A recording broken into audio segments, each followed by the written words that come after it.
được chào đón quý vị đến với chương trình Việt Nam tôi yêu của Đài Phát thanh và Truyền hình Tây Ninh. Chương trình sẽ đưa quý vị cùng khám phá các địa danh và ẩm thực cũng như những nét đặc sắc về văn hóa, xã hội, con người từng vùng miền, từng địa phương trên khắp Việt Nam. Và hành trình đầu tiên sẽ là điểm đến nào đây? Quý vị có háo hức muốn biết không ạ? Nào chúng ta cùng đi thôi!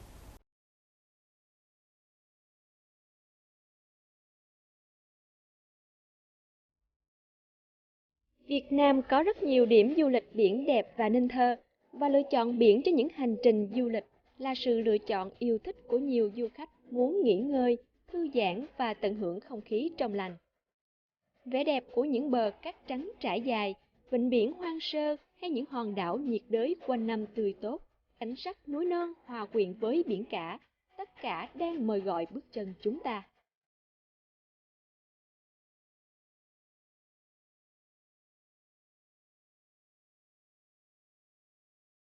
Xin chào quý vị và các bạn. Hiện tại thì Mỹ Tuyền đang có mặt tại một địa điểm mà người ta vẫn thường hay gọi là xứ sở đất võ trời văn. Và đây cũng chính là cái nôi của thơ ca Hàng Mặc Tử. Cuộc sống giản dị, vẻ đẹp hoang sơ, cảnh sắc thiên nhiên tuyệt đẹp nơi đây sẽ là một điểm đến du lịch thú vị mà các bạn không thể bỏ qua. Và bây giờ chúng ta hãy cùng khám phá những điều thú vị tại Bình Định. Nằm ở vùng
đây là anh Nguyễn Hà Duy, là hướng dẫn viên du lịch tại Bình Định. Anh Hà Duy thân mến, thì vì sao cái bãi biển này được gọi là bãi Kỳ Co? Thì cái tên Kỳ Co này nó xuất phát từ đâu anh ha? Bãi biển này thì là bãi biển Kỳ Co, là tại vì là xuất phát từ một cái tiếng của người Chăm. Tại vì vùng đất Bình Định Phú Yên thì là của người Chăm từ thế kỷ thứ 2 tới 17, cho nên là khi người Chăm ở đây thì họ có đặt cái vùng này là tên là Kỳ Co, có nghĩa là một cái vũng nước ngọt. Kỳ Co có nghĩa là vũng nước ngọt, và nó có một cái nước ngọt ở phía bên kia. Thì khi người dân địa phương ở đây họ đi làm trà nước, họ ghé vào đây uống nước ngọt được, và họ tiết kiệm được chi phí khi họ đi từ đây về lại chỗ cái làng trại của họ. Cho nên là từ đó là người dân địa phương đây cũng gọi là Kỳ Co luôn.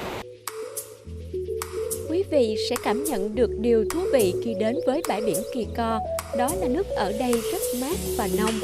Do đó, nơi đây rất thích hợp cho những chuyến đi của gia đình, đặc biệt nếu có trẻ nhỏ. Các bé sẽ vô cùng thích thú khi được ngâm mình trong làn nước mát, cùng bắt sò, bắt ốc và chơi đùa trên cát. Nếu đam mê nhiếp ảnh thì chắc chắn mọi ngóc ngách của Kỳ Co đều là những góc ảnh đẹp như cây cầu gỗ bắc ra biển, chiếc đu quay hay những vách đá chèo leo vươn thẳng ra biển.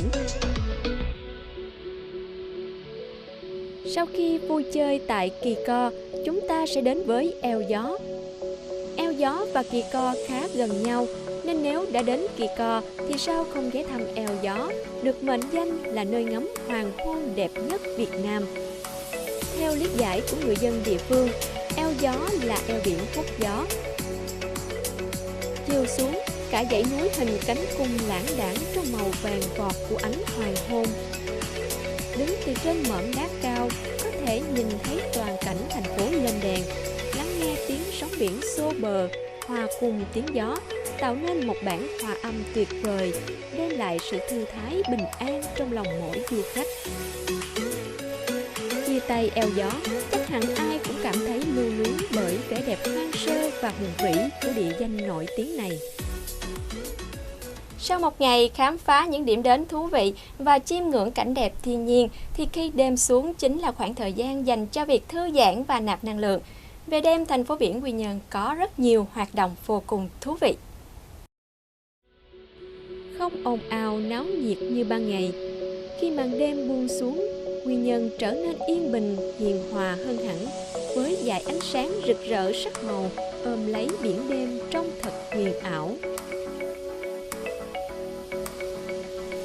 Các quán ăn vặt ban đêm có mặt hầu như khắp các ngõ ngách trong thành phố, nhưng sẽ thật thiếu sót nếu du khách chưa ghé qua phố ẩm thực Quy Nhơn, phố ăn đêm nổi tiếng tại đây. Phố ẩm thực nằm trong trung tâm thành phố Quy Nhơn, trên đường Ngô Văn Sở, nối giữa hai con đường Nguyễn Huệ và Xuân Diệu, bên cạnh quảng trường trung tâm nên rất dễ tìm. Tại đây, chúng ta được thưởng thức các món ăn đặc sản Bình Định và các món ăn vặt như mực ngào, nem nướng, mực nướng hay bánh xèo tôm nhảy, bánh căn. Với không gian thoáng đãng, nơi đây đem lại cho thực khách cảm giác thoải mái, vừa trò chuyện vừa thưởng thức đồ ăn ngon với phong cách phục vụ bình dân. Khi phố lên đèn cũng là lúc người dân tập trung tại quảng trường Nguyễn Tất Thành. Chúng ta có thể tham quan, chụp ảnh lưu niệm tại tượng đài Nguyễn Tất Thành, Nguyễn Sinh Sắc. Ngoài việc khám phá thành phố về đêm bằng xe ngựa, thuê xe đạp hay xe máy, xe điện thân thiện với môi trường sẽ là lựa chọn mới cho du khách khi muốn tham quan thành phố Quy Nhơn. Đi bộ dọc theo bờ biển hóng gió hay chọn một cái quán cà phê hướng ra biển, ngắm nhìn những ánh đèn lung linh, nghe tiếng sóng vỗ rì rào và cảm nhận nhịp sống của một Quy Nhơn về đêm đẹp rực rỡ nhưng lại hết sức yên bình và thơ mộng. Điểm đến không thể thiếu trong chuyến hành trình khám phá thành phố biển Quy Nhơn, đó chính là khu du lịch Gành Ráng. Nơi đây không chỉ mang vẻ đẹp hài hòa giữa biển trời mênh mông và đá núi trùng điệp, mà còn là nơi ghi dấu quãng đời và sự nghiệp thơ ca của thi sĩ Hàn Mặc Tử. Gành Ráng thuộc phường Gành Ráng, thành phố Quy Nhơn, tỉnh Bình Định, cách trung tâm thành phố khoảng 3 km về phía đông nam.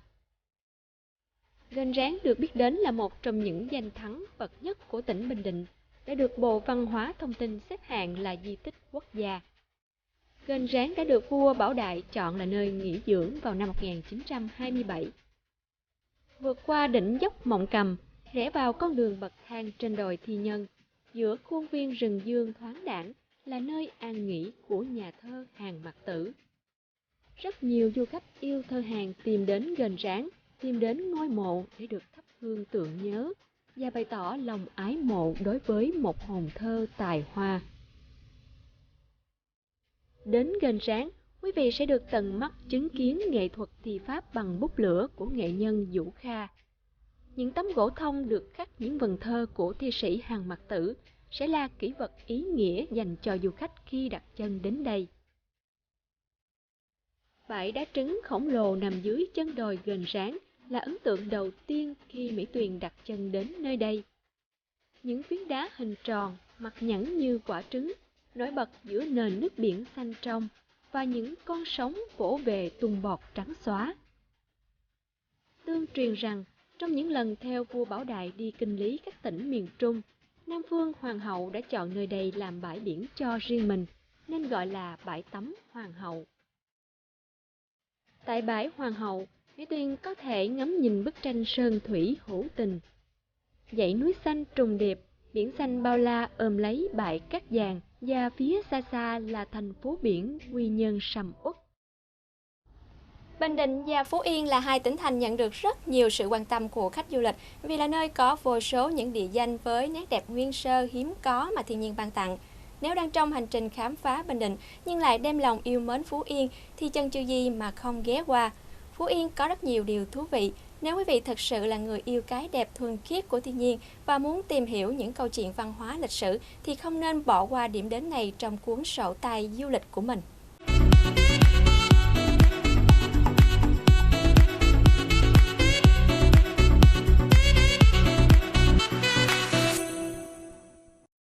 Trên hành trình khám phá Phú Yên, từ quốc lộ 1A rẽ ra hướng biển khoảng hơn 100 mét, Mỹ Tuyền bắt gặp một chiếc cầu gỗ hiện lên mộc mạc nhưng rất hữu tình. Nhìn từ xa, cây cầu trông nhỏ bé dưới vùng nước mênh mông thông ra khu vực đầm Âu Loan. Nhưng đây chính là nơi thông thương của hàng ngàn hộ dân hai bên cầu. Cầu bắc qua cửa sông Bình Bá đổ ra cảng Tiên Châu, nối liền các thôn phía bắc xã An Ninh Tây, huyện Tuy An với thị xã Sông Cầu. Cây cầu được làm chủ yếu từ gỗ và tre, nắm giữ kỷ lục cây cầu gỗ dài nhất Việt Nam, với chiều dài khoảng 800 m và rộng 1,5 m. Chắc hẳn du khách không thể nào dửng dưng trước cảnh sắc hữu tình này. Cây cầu đẹp mang hơi thở của làng quê Việt Nam xưa và tạo nên một khung cảnh cổ kính, độc đáo, thu hút du khách đến dừng chân và lưu lại những bức ảnh đẹp ở cây cầu độc nhất vô nhị này. Cầu Ông Cọp được xem là một trong những điểm đến không thể bỏ qua khi ghé thăm vùng đất hoa vàng trên cỏ xanh.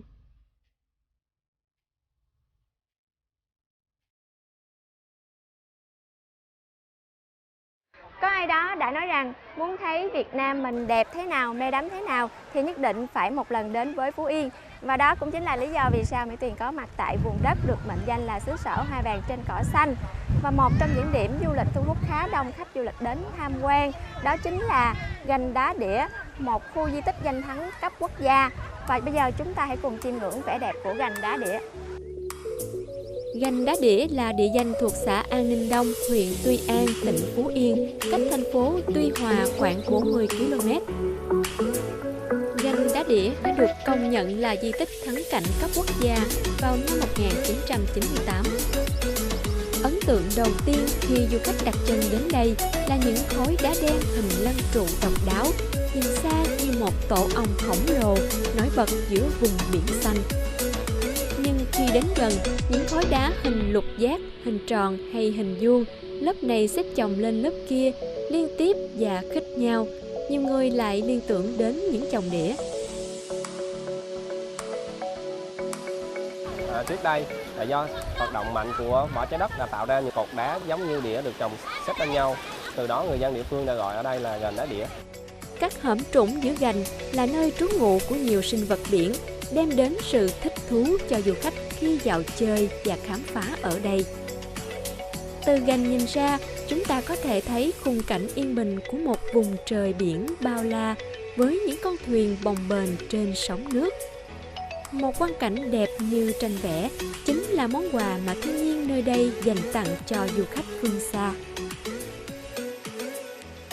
Cũng thuộc địa phận huyện Tuy An, ngoài Gành Đá Đĩa, Bãi Xép cũng là một trong những điểm dừng chân không thể bỏ lỡ khi đến Phú Yên, với vẻ đẹp hoang sơ và không gian yên tĩnh. Đây là một khung cảnh có lẽ quý vị sẽ thấy quen thuộc. Nơi đây chính là phân cảnh trong phim Tôi thấy hoa vàng trên cỏ xanh. Bãi Xép dài khoảng 500 m với hai bãi đá đen bao bọc hai đầu bãi biển, khiến những con sóng xô dào tung bọt trắng xóa cao đến vài mét.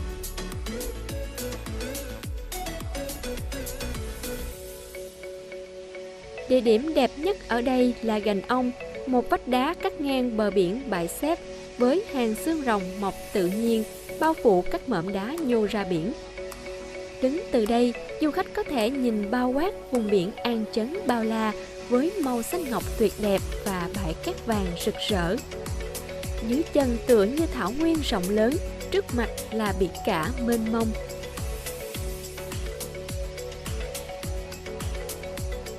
Phú Yên có đỉnh Cù Mông, có hòn Tháp Nhạn, có dòng sông Ba. cầu Ca Dao quen thuộc giới thiệu điểm đến chứa đựng nhiều giá trị về lịch sử và nghệ thuật của vùng đất Phú Yên. Tháp Nhạn, một công trình kiến trúc độc đáo của văn hóa Chăm trên vùng đất Nam Trung Bộ. Bây giờ Mỹ Tuyền sẽ chinh phục núi Nhạn, nơi tọa lạc một ngọn tháp của người Chăm, đó chính là tháp Nhạn. Đặc biệt là khi lên đỉnh núi thì chúng ta sẽ được ngắm nhìn toàn cảnh thành phố Tuy Hòa và sông Đà Răng. Nào, đi thôi!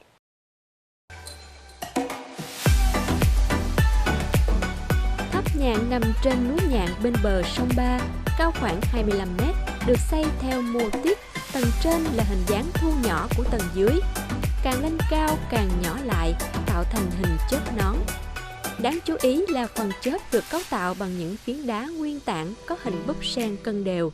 Đó là hình tượng linh ga bằng đá, biểu tượng tâm linh của người Chăm. Bên trong tháp đặt tượng thờ bà thượng đỉnh Chúa Thiết Anna Diễn Ngọc Phi từ thời Hậu Lê.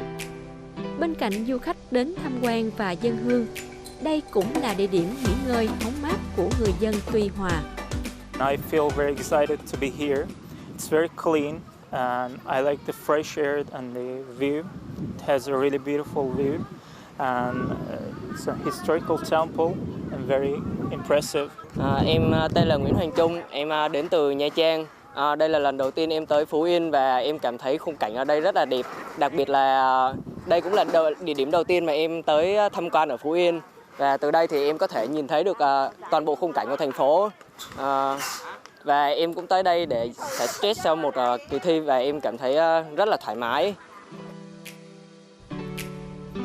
Điều đặc biệt là tháp được xây dựng hoàn toàn bằng gạch nung xếp liền khích với nhau. Độ kết dính rất chắc nhưng không thấy vết của mạch hồ.